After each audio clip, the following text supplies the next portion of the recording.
많이 다니는 편은 아닙니다. 굳이 좀 다닌다면 최근 한 코로나 때부터 시작해서 한 4, 5년 정도가 좀 많이 다니는 편에 해당될 것입니다. 만약에 제가 많이 다닌다고 느껴진다면 갔던 곳을 계속 가기 아마 때문일 거예요. 저는 성향이 좀 특이해서 이 세미나 저 세미나 다니는 것을 좀 불편해해요. 그 대신 정말 좋은 세미나는 또 가고 또 가고, 그래서 제가 두세 번 간 거는 기본이고 처음 시작할 때부터 지금까지 계속 다닌 세미나도 있습니다. 그렇게 보면 한 두세 개 정도의 세미나를 1년에 한 번씩 반드시 가니까 어떻게 보면 많이 다니는 편에 해당될 수도 있습니다. 그렇다면 저만 그런 것이 아니라 가보면 제가 아는 많은 목사님들도 그 세미나에 와 있어요. 왜 목회자들이 세미나를 자주 갈까요?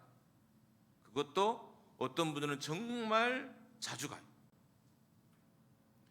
그렇지 않은 세미나도 있지만 대부분의 세미나는 방법론을 가르칩니다. 이런 겁니다.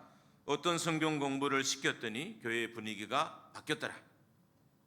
어떤 전도 프로그램을 도입했더니 교회가 부흥했더라. 어떤 형태의 소그룹을 만들었더니 소그룹이 활성화됐더라. 그러니까 이런 소문을 듣고 목회자들이 세미나에 참석하는 겁니다. 소망이 있는 거죠.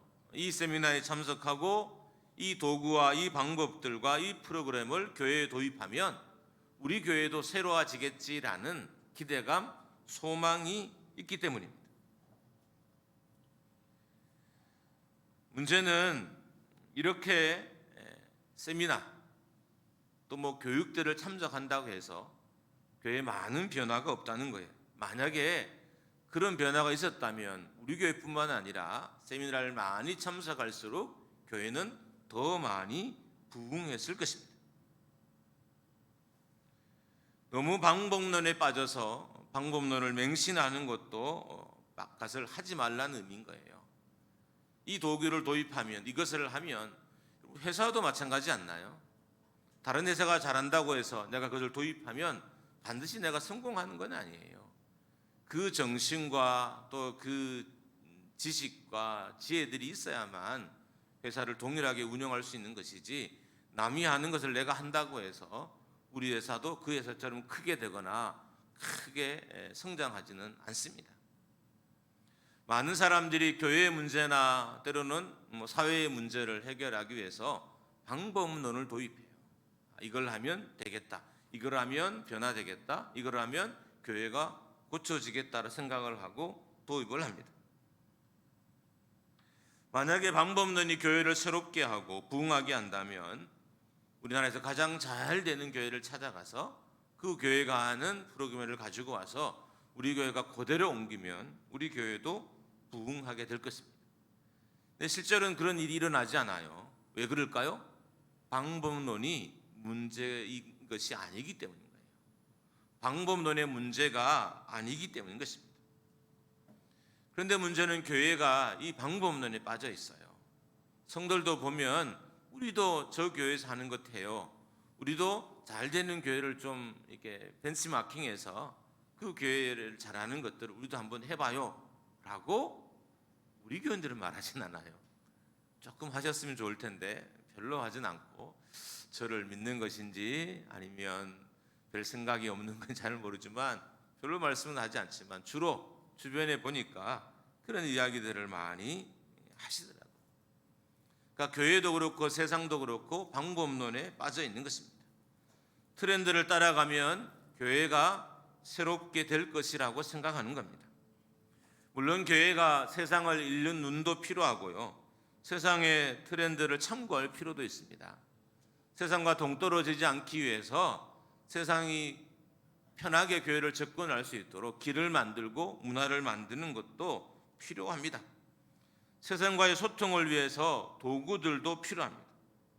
근데 문제는 정말 우리가 취해야 될 예수 그리스도는 취하지 않고 방법론을 취하고 있다는 거예요.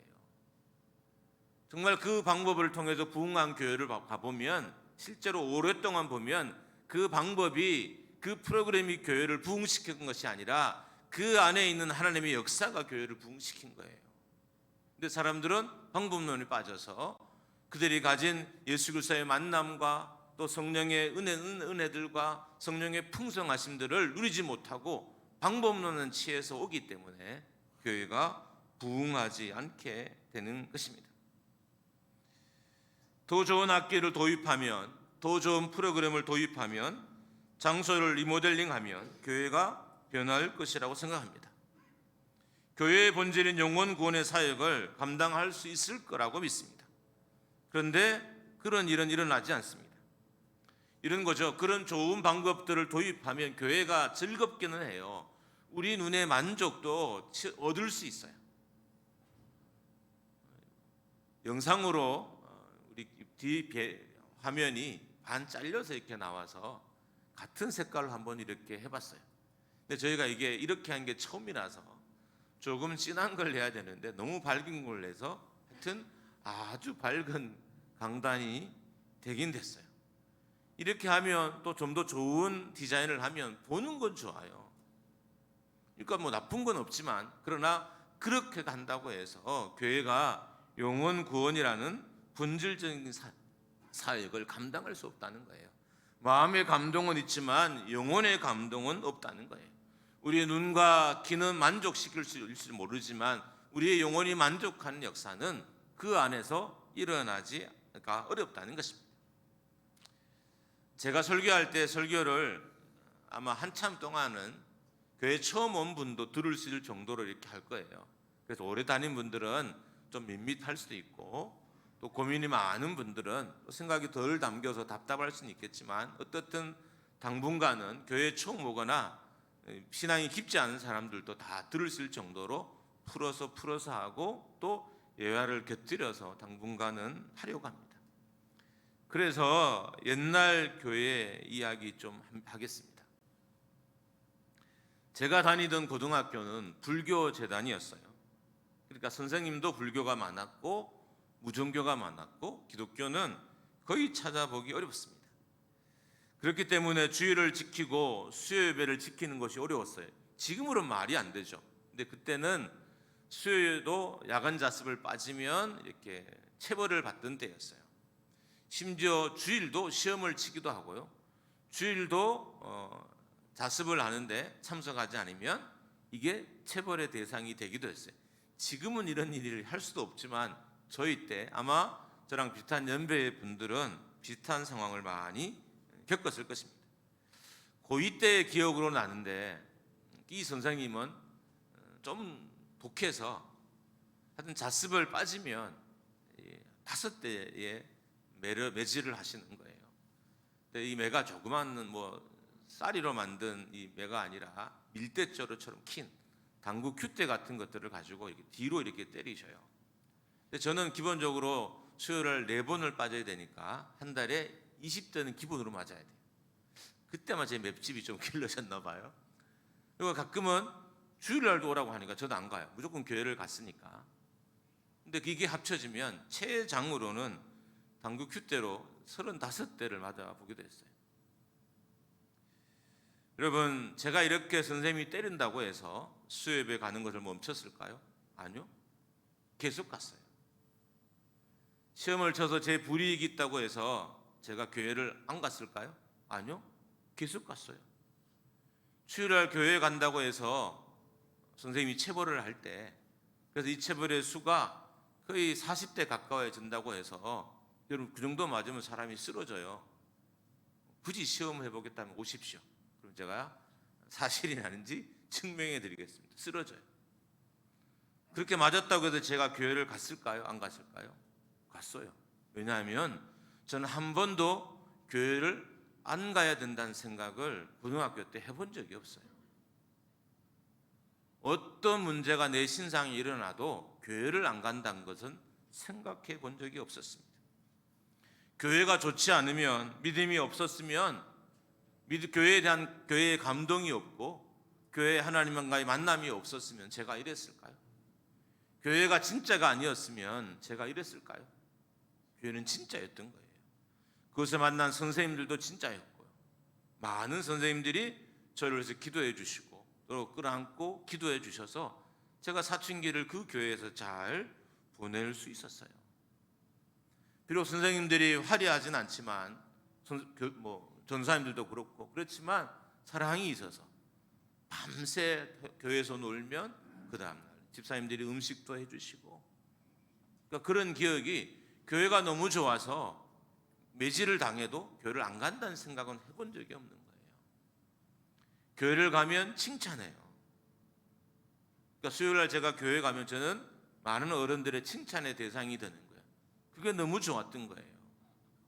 그러니까 교인들은 신앙으로 사는 우리가 너무 기뻤던 거예요. 제 기수가 공부를 잘해서 서울의 유명 대학을 많이 갔어요. 그래도 그때 장로님들은, 그때 많은 분들은 그분들보다도, 그 친구들보다도 교회 열심히 다니는 친구들을 더 칭찬하고 더 격려했어요. 그러니까 갈만한 곳인 거예요. 그래서 매를 맞아도 교회에 가는 것을 중단하지 않았던 것입니다. 이렇게 말하면 우습지만 저도 재미없는, 은혜가 없는 예배 드리는 것, 또 제 입장에서는 그런 예배를 인도하는 것이 정말 고통스러워요. 지금 교회의 문제가 이겁니다. 방법론은 빠지고 은혜가 없는 거예요. 방법론을 맹신해서 교회의 본질을 잃어버렸던 거예요. 그래서 교회에서 느껴야 될 것들을 못 느끼고 성도들이 돌아가요. 예배를 느껴도 화려한 목사의 언변은 들을 수 있을지 몰라도 찬양단과 성가대 찬양들이 감동을 받고 돌아갈지 몰라도 말씀을 해서 영혼이 변화되고 말씀을 해서 내 삶이 고쳐진 역사들은 못 느끼고 돌아가니까 많은 성도들이 예배를 힘들어하게 되는 것입니다. 예배가 하나님의 임재로 말미암아 은혜가 넘쳐난다면 예배하지 말라고 해도 예배 올 거예요. 쫓아내도 예배를 올 거예요. 아마 이 중에 몇몇 성도들은 저처럼 매를 맞아도 교회를 올 것입니다. 이것은 방법론의 문제가 아니라, 지금 이 땅의 교회의 문제들은 방법론의 문제가 아니로 본질의 문제라는 거예요. 그 본질이 뭘까요? 예수가 있느냐, 예수가 없느냐. 좋은 학교를 안 나와도 권사님들이 예수가 있으면 교회에 와서 영혼을 살리는 말을 해요. 학벌이 좋지 않아도, 부유하지 않아도 내 안에 예수가 있으면 교회에 와서 어떤 말을 하고 어떤 결정을 하고 어떤 행동을 할까요? 지금 이 땅의 교회의 진짜 문제는 좋은 프로그램을 도입하지 못해서가 아니에요. 교회를 리모델링하지 못해서가 아니에요. 교회의 장치나 장비들이 화려하지 못해서가 아닌 거예요. 본질적으로 예수 믿는 믿음이 적거나 아니면 없거나, 이게 문제라는 겁니다. 만약에 여러분이 말씀을 들으면서 예수님의 사랑을 느낀다면 예배를 포기할 사람이 어디 있어요? 무슨 일이 있어도, 어떤 일이 있어도 이 자리에 와서 예배하고 엎드리고 다음에 일을 하게 될 거예요. 1순위가 예배가 될 거예요. 성령을 체험했느냐, 성령을 체험하지 않았느냐가 문제라는 것입니다. 성령을 체험하면 방법이 문제되지 않는다는 거예요. 예수가 있으면 흐르면 교회도 문제가 되지 않고요. 예수가 있으면 불편한 교통도 문제가 되지 않고요. 예수가 있으면 프로그램이 없어도 문제가 되지 않는다는 겁니다. 요즘 하나님이 저를 도우신다는 느낌을 저는 정말 많이 받으면서 일주일의 삶을 살아요. 이번 주에도 모 대학의 교수님을 만났습니다. 이 교수님은 학창시절 정말 열심히 교회를 다니다가 세상으로 갔다가 결혼을 하시고 결혼 때 좀 위기가 와서 다시 예수님을, 교회를 찾아와서 예수를 믿게 되었습니다. 본인이 초등학교 시절 교회를 안 다녔다면, 그때 교회에 대한 경험이 없다면 위기 때 교회를 안 찾았을 거래요. 이 교수님은 되게 율동을 잘해요. 여자 교수님인데 되게 율동을 잘했어요. 처음 갔는데 그때가 마침 성탄절 발표할 때인 거예요. 그러니까 선생님이 보니까 새로운 아이가 왔는데 이렇게 입부장하고 율동을 시키고 되게 잘한 거예요. 그럴 때 이 아이를 발표를 시킨 겁니다. 이런 거죠. 선생님들이 율동을 잘한다 칭찬해 주죠. 그리고 처음 온 아이들을 아무 차별 없이 바로 발표에 참석시키죠. 그리고 성도들은 이 아이가 잘한다 칭찬해 주죠. 그래서 그랬기 때문에 교회에 대한 경험이 너무 좋은 거예요. 다시 교회를 돌아가면 교회가 나를 칭찬할 것이다. 그래서 이분이 인생의 어려움이 왔을 때 세상에서 발걸음을 멈추고 교회를 다시 오게 됐던 겁니다. 그때 만약에 칭찬하는 성도들이 없었다면, 그때 처음 온 아이일지라도 차별하지 않고 순서를 발표시키지 않았다면 이 교수님은 교회의 따뜻함을, 사랑을 경험하지 못했을 것입니다. 그때 성도들은 지식은 짧았어요. 그런데 예수님이 있었던 거예요. 그래서 이렇게 말을 할 수 있었던 겁니다. 여러분, 사람이 어떤 말을 할 수 있다는 것은 대단한 거예요. 왜요? 그 말은 사람이 함부로 못해요. 사람이 사람을 좋게 보는 것도 함부로 못해요. 여러분 주변에 보세요. 사람을 좋게 보지 못한 사람들이 널렸어요. 내가 보기에는 아무 문제가 없는데 아니라는 거예요. 안 좋다라는 거예요. 왜요? 그 안에 예수가 없으니까 사람이 다 안 좋게 보여요. 예수 있으면 하나님의 피조물인 우리가 안 좋게 보일 리가 뭐가 있겠어요? 다 이뻐 보이는 거죠.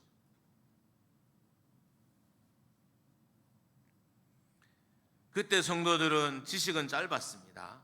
그렇지만 예수님이 있어서 좋은 경험을 이 교수님에게 하게 한 거예요.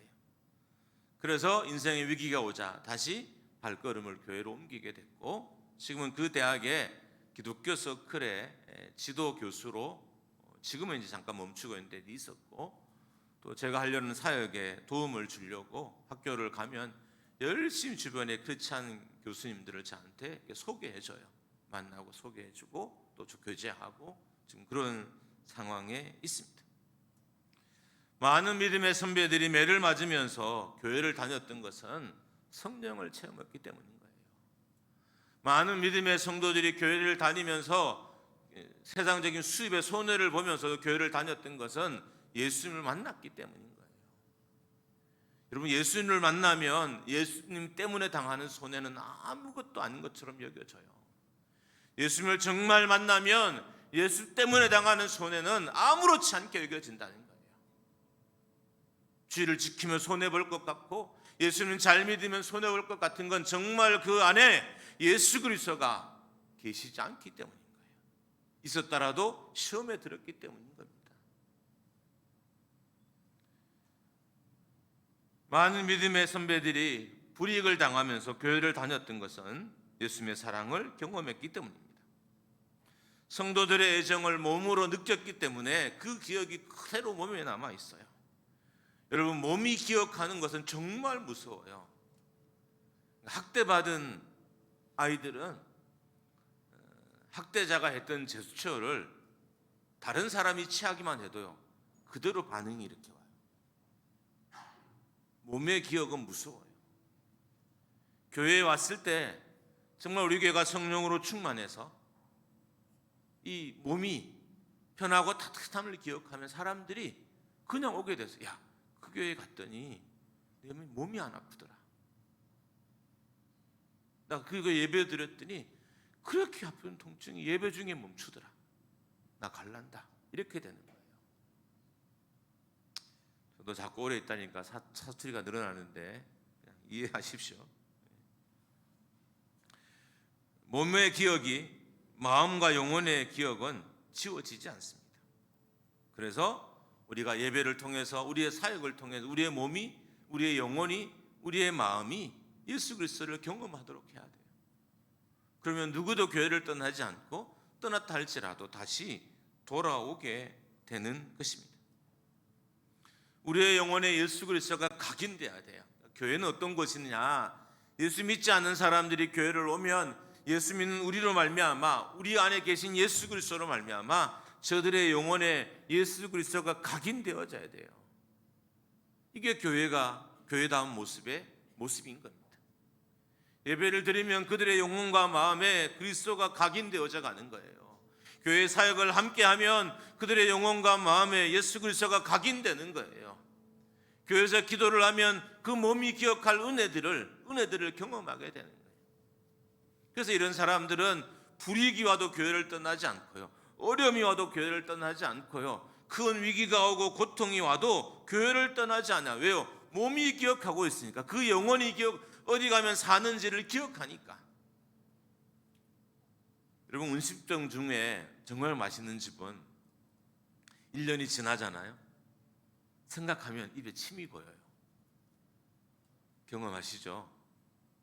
정말 맛있게 먹은 음식점은요, 1년 지나고 2년 지나고 막 상상하잖아요. 입에 침이 고여요. 침이. 왜? 몸이 기억하거든, 맛을. 그처럼 예수 그리스도를 몸이 기억하게 됩니다. 우리가 예배할 때 하나님의 성령이 함께함으로 말미암아 성령의 역사하심을 몸이 기억하면 우리는 어떤 일이 있어도 예수 그리스도를 떠나지 않을 뿐만 아니라 교회도 떠나지도 않고, 그리고 충성스러운 하나님의 자녀로 자라게 되는 것입니다. 그러니까 제가 하려는 이야기의 핵심은 방법론이 중요한 것이 아니라 예수 그리스도가 중요하다는 거예요. 트렌드가 중요한 것이 아니라 내가 하나님의 자녀로 부름을 받았다는 사실을 알고 자녀로 살아가는 것이 훨씬 더 중요합니다. 여러분, 우리가 하나님의 자녀로 살아갈 때 하나님이 하나님의 자녀에게 준 영광이 있어요. 우리가 정말 하나님의 영광을 얻기를 원한다면 우리가 자녀로 살아가면 자녀의 영광을 주고, 목회자로 살아가면 목회자의 영광을 주고, 성도로 살아가면 선교사로 살아가면 선교사의 영광이 있어요. 하나님 충성스럽게 우리의 사역을 감당하면 하나님이 그 영광을 우리에게 주시는 거예요. 마찬가지로 우리가 세상에서 하나님의 자녀로 살기 위해서 몸부림치면 하나님이 하나님의 자녀의 영광을 우리에게 주시는 거예요. 그렇기 때문에 우리는 트렌드를 따라 살기보다는 부르심을 따라 살아야 됩니다. 예수님을 만나지 않은 사람들, 성령을 체험하지 않은 사람들, 은혜를 경험하지 않은 사람들, 감동을 경험하지 못한 사람들은 트렌드를 따라 살아갑니다. 그래서 요즘 사람들은 트렌디한 교회, 아이들의 표현을 빌리면 트렌디한 교회를 쫓아가요. 야, 우리 목사님, 그 교회 목사님 설교가 딱 내 스타일이야. 그 교회 장치들이, 그 교회 어떤 제도들이 정말 내 스타일이야 라고 스타일을 쫓아가요. 그래서 트렌디한 교회, 유명한 교회는 수평 이동이 대부분이에요. 영혼 구원이 없고 수평 이동이 대부분이에요. 만약에 그 교회가 수평 이동을 막으면 망할 거예요. 다는 아니지만 꽤 많은 교회가 수평 이동을 막으면 망할 거예요. 왜요? 트렌드에서는 영혼 구원을 할 수는 없어요. 그냥 잠깐 생각이나 마음의 평안은 주고 그냥 내가 편하게 예배할 수는 있지만 영혼이 사는 역사들이 그곳에는 일어나지 않기 때문인 것입니다. 지금 많은 성도들이 더 좋은 방법론을 쓰는 교회를 찾아다닙니다. 영혼 구원의 역사가 일어나는 곳이 아니라 자기 삶을 만족시키는 교회를 찾아다녀요. 이제야말로 정말 이 방법론을 버릴 때가 됐습니다. 여러분, 방법을 버리면 예수가 보이더라고요. 교회도 수단을 버리면 예수님이 보여요. 근데 많은 성도들이, 목사도 수단을 잡고 있고 성도도 세상을 살아갈 때 수단을 잡고 있는 거예요. 수단을 버리면 예수님이 역사하시고 수단을 버리면 예수님이 보이기 시작할 겁니다. 이렇게 설교를 준비하고 있을 때 대전 한빛교회 사모님이 전화가 왔습니다. 교회 마당에 있다는 거예요. 깜짝 놀랐어요. 그래서 빨리 나가봤더니 차병원에 어떤 성도가 있어서 영접기도 하기 위해서, 영접기도 겸 아주 슬프게 말하면 인종 예배를 드리기 위해서 이렇게 오셨습니다. 근데 들어가서 이분들을 만나기 어려우니까 핵심 분 서너 분만 가고 나머지는 이제 저희 당회실에 앉아서 커피를 마시면서 대화를 나눴습니다. 이 구성원들과 우리 교회를 비교하기에는 한계는 있어요.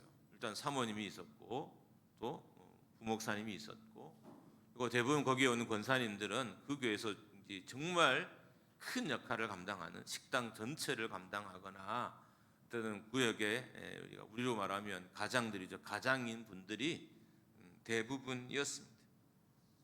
그래서 이분들과 우리를 비교하기는 어렵지만 제가 1분 1시간 30분 동안 대화하면서 느낀 것이 두 가지였어요. 첫 번째, 행복해 하더라고요. 1시간 30분 동안 얼굴에 웃음이 멈추지 않고 계속 이야기를 하시는 거예요. 제가 한마디도 못했어요. 저도 좀 뭔가 말을 하고 싶은데 끼어들어갈 타이밍을 놓쳐서 한마디도 못하고 그냥 가만히 있었어요. 심지어 목장 모임도 아니잖아요. 그 교회도 이제 목장 제도를 운영하고 있는데 목장 모임이 아닌데 막 대화를 하다가 한 성도가 막 이렇게 우는 거예요. 그러니까 주변에 있는 또 성도들이 막 위로하고, 모임도 아닌데 그냥 이야기를 하다가 울고 또 그 사람을 위로하고, 제 앞에서 그 일이 일어났어요. 두 번째로 받은 느낌은 이 성도들이 교회를 통해서 은혜를 받고 있다는 느낌을 얻었어요.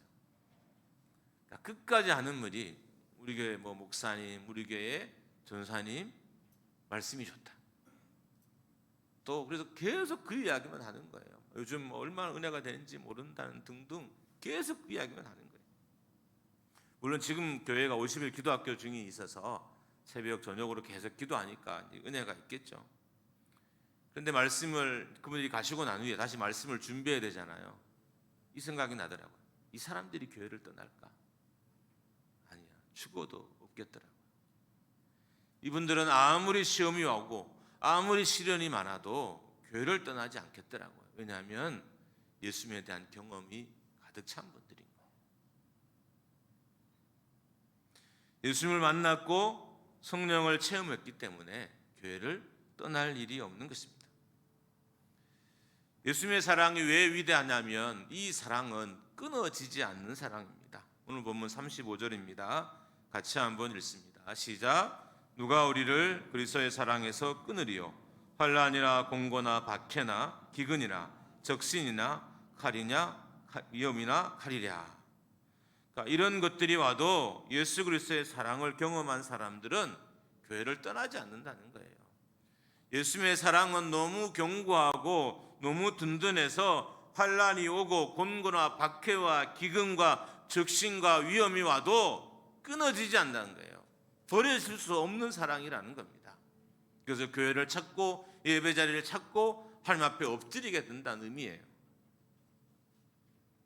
38절과 39절도 같이 다시 한번 읽습니다. 시작. 내가 확신하노니 사망이나 생명이나 천사들이나 권세자들이나 현재일이나 장래일이나 능력이나 높음이나 깊음이나 다른 어떤 피조물이라도 우리를 우리 주 그리스도 예수 안에 있는 하나님의 사랑 안에서 끊을 수 없으리라. 그러니까 예수님을 경험하고 나면 이런 일들이 일어날 수 없다는 거예요. 환난이 나도 믿음이 끊어지는 일이 없다는 거예요. 사랑이 멈춰진 일이 없다는 거예요. 고난이 오고 역경이 와도 어떤 인생의 어려움이 와도 이 사랑은 끊어지지 않는 사랑이라는 것입니다. 그만큼 예수님의 사랑이 견고한 거예요. 우리가 왜 예수님의 사랑을 경험해야 될까요? 왜 예수님을 만나야 될까요? 그분의 사랑은 견고하기 때문에 어떤 흔들림에서도 여러분과 저를 잡아줄 수 있어요. 여러분, 세상이 아무리 여러분을 흔들어도 예수님의 사랑이 여러분을 잡으면 그 흔들림에서 바로 멈춰요. 그래서 예수 그리스도의 사랑을 사도 바울이 소개하고 있는 것입니다. 교회는 예수 그리스도를 만나는 만남의 장소여야 됩니다. 교회 예배 드리러 와서 그냥 돌아가시는 것이 아니라 이곳에서 말씀하시는 말씀을 만나고 성령의 음성을 듣고 성령의 임재를 몸으로 경험하고 돌아가야 한 주간을 믿음으로 살 뿐만 아니라 다시 이 자리에 돌아오는 마음을 간절하면서 또 일주를 세상에서 살아가게 되는 것입니다. 교회는 하나님이 임재하는 곳이고 말씀이 역사하는 곳이어야 됩니다. 그리고 끊임없이 예수 그리스도와 만나는 만남의 장소여야 됩니다. 그렇게 되면 쫓아내도 이 사람들은 도망가지 않을 것입니다. 예수님을 경험하게 되면 교회에 문제가 있어도 교회를 떠나지 않습니다. 왜요? 문제보다 은혜가 더 크거든요. 은혜를 경험하면 신앙을 내려놓지 않아요. 왜냐하면 내 인생의 어려움보다 이 은혜가 훨씬 더 크거든요. 그래서 낙심도 덜하게 되고요. 아무리 어려움이 와도 믿음을 포기한 일을 하지 않게 되는 것입니다. 앞에서 말씀드렸던 것처럼 예수님의 사랑이 우리 인생의 문제보다 더 크기 때문입니다. 예수님이 우리 인생의 고난보다 훨씬 크기 때문인 거예요. 예수님이 내가 겪는 인생의 시련보다 훨씬 더 큰 분이기 때문에 그분을 만나면, 그분을 경험하게 되면, 그분의 임재 아래에 있게 되면 이 모든 것들은 그냥 가벼운 문제가 되는 거예요. 그래서 고난이 와도 예배를 중단하지 않게 되고요, 어려움이 와도 예배를 포기하지 않게 되고요, 낙심할 일이 와도 섬김을 중단하지 않게 되는 것입니다. 인생의 문제보다 교회의 가치는 훨씬 커요. 인생의 문제보다 천국의 가치는 훨씬 커요. 우리가 예배하면서 주를 섬기는 것을 깨달아야 되는 거예요. 천국의 가치, 예배의 가치, 하나님 나라의 가치, 교회의 가치를 깨달으면 문제가 있다고 해서 교회를 오지 않거나 그런 일들이 일어나지 않는 거예요. 본질은 우리가 교회 안에서 이 하나님을, 이 예수 그리스도를 만나냐 만나지 않느냐에 있는 것입니다. 목사의 가장 큰 바람이 뭘까요? 저는 제가 유명해지는 걸 포기하고 하나님이 제가 섬기는 교회에 날마다 오셔서 함께 하신다면 저는 모든 것을 다 포기할 수 있습니다. 내 노후도 포기할 수 있어요. 하나님이 정말 나의 그런 결단 때문에 이 교회에 늘 오셔서 이 교회와 함께 하시고 이 교회에 그 놀라운 예배 역사가 일어나게 하신다면 모든 걸 다 내려놓을 수 있습니다. 왜요? 하나님의 가치가 더 크기 때문입니다. 이 예배는 그냥 어떤 모임이 아니에요. 이 예배는 우리가 온전히 드리면 영혼이 고쳐지는 공간이고요, 이 예배는 바로 드리면 내 삶이 고쳐지는 공간이에요. 이 예배는 합당하게 드리면 내 인생의 고난을 이겨낼 놀라운 예배인 거예요. 이 예배의 역사들이 우리 교회에 일어나기를 주의 이름으로 축원합니다. 할렐루야. 지금 미국의 작은 도시에 엄청난 영적 부흥의 역사가 일어나고 있습니다. 켄터키 윌모어라는 도시이고요, 이 도시에 에즈버리 대학이라는 것이 있어요. 그러니까 세미너리, 그러니까 신학교도 있어요. 그러니까 신학교가 있는 일반 대학이에요. 그러니까 신학교가 있으니까 당연히 거기에는 이제 채플이 있어요. 신학생들은 채플을 이수해야, 이게 패스 그 과목이거든요. 이수를 해야 졸업을 할 수 있어요. 그러니까 매주 수요일 오전에 학생들이 거기에 모여서 예배를 이렇게 드려요. 2월 8일입니다. 지난주였죠. 2월 8일 날 평소처럼 예배가 끝나고 목사님이 축도를 하고 예배를 마쳤어요. 근데 한 20-30명의 대학생들이 돌아가지 않고 그곳에서 기도하기 시작했어요. 근데 이 20-30명이 기도할 때 성령이, 하나님이 그 자리에 임재하신 거예요. 근데 이 임재를 이 사람들이 어떻게 느꼈냐? 몸으로 느낀 거예요. 여러분, 우리가 이렇게 비교하는 게 이상하지만 여러분, 귀신이 오면 소름이 돋잖아요. 하나님의 임재가 오면 소름이 돋을까요? 다르겠죠. 그 임재를 그 자리에 예배하는 20-30명의 대학생들이 다 느꼈어요. 그러니까 당연히 떠났던 사람들이 이 소식을 알게 되고 모이기 시작하고요. 요즘 워낙 SNS가 발달되어서 이 소문, 이 기사들을 이제 SNS에서 돌아다니기 시작했어요. 그랬더니 일단 그 학교, 이 학교가 이 도시가 6,000명밖에 안 되는 작은 도시예요. 사람들이 잘 기억도 하지도 않아요. 미국에 6,000명이면 정말 작은 도시야. 우리나라도 작은 도시인데 그 도시에 목회자 설교 때문도 아니고 그냥 예배를 마치고 앉아서 기도하다가 하나님이 그 자리에 임재하신 거예요. 이걸 이 사람들이 몸으로 느꼈어요. 그래서 계속 찬양이 이어지고 계속 이어지고 오늘이 이제 아마 10일째인가 11일째인데 아직 기도가 멈추지 않아요. 24시간. 놀랍지 않나요? 제가 이제 말씀을 준비하면서 그래도 자료가 좀 맞아야 되니까 다행히 한국인 리포터가 이렇게 그 장면을 보고한 게 있어서 봤어요. 들었더니 이거 영상을 봤더니 거의 100m 이상 넘게 사람들이 그 자리에 들어가 보려고 줄을 서 있어요.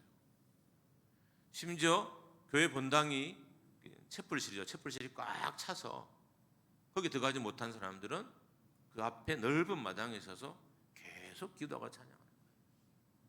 그러다가 회개의 역사가 일어나면 또 앞에 나가서 회개 자복을 하고 또 하나님이 임재하심을 느낀 사람들이 또 앞에 가서 하나님이 나에 이렇게 역사하셨습니다. 하나님이 내 죄를 지목하셨고 하나님이 내 잘못을 돌아보게 하셨습니다.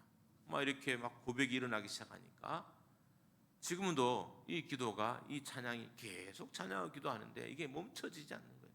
10일이 넘었는데도 멈춰지지 않습니다.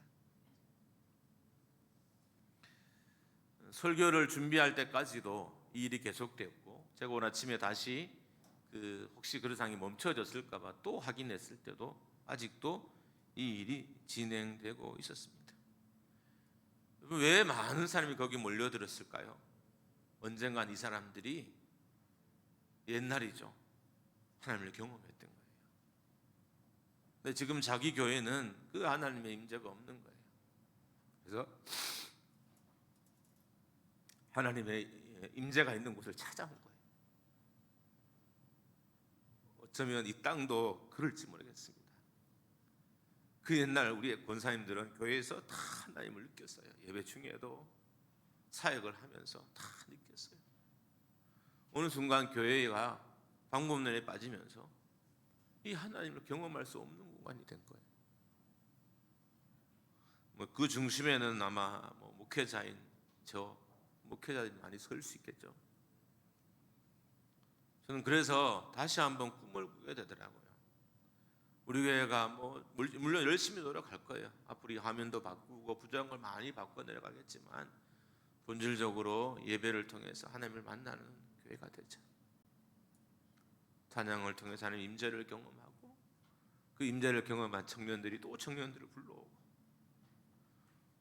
전도 안 해도 사람들이 몰려와요. 하나님이 있는 곳은 몰려와요. 우리가 그렇게 되기를 축원합니다. 할렐루야. 그리고 우리 권사님들은 기도하셔야 돼요. 주라고 기도하셔야 돼요. 하나님 우리 교회로 오십시오. 우리 교회 오셔서 이곳을 만져 주십시오. 기도하시고 그걸 하나님이 임재하셔서 우리를 만지심으로 영혼의 치료가 육체의 치료가 우리의 가정의 치료들이 이곳에 일어나게 될 줄 믿습니다. 할렐루야.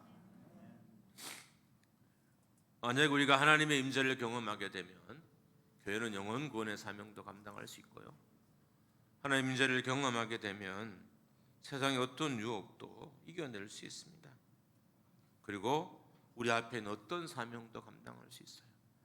여러분, 하나님이 저한테 많은 사명들을 지금 줘요. 제가 버거울 정도로 막 주시는 거예요.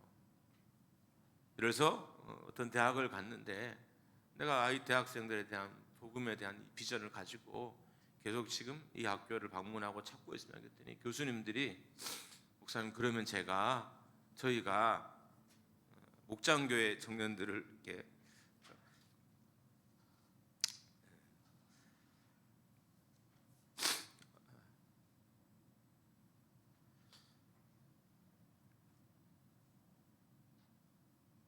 죄송합니다. 목장교회 청년들을 보내기 위해서 자기들이 동아리를 만들겠대요. 동아리를 만들어서 내가 이 아이들을 복음을 전해서 그 아이들을 보내주겠대요. 그래서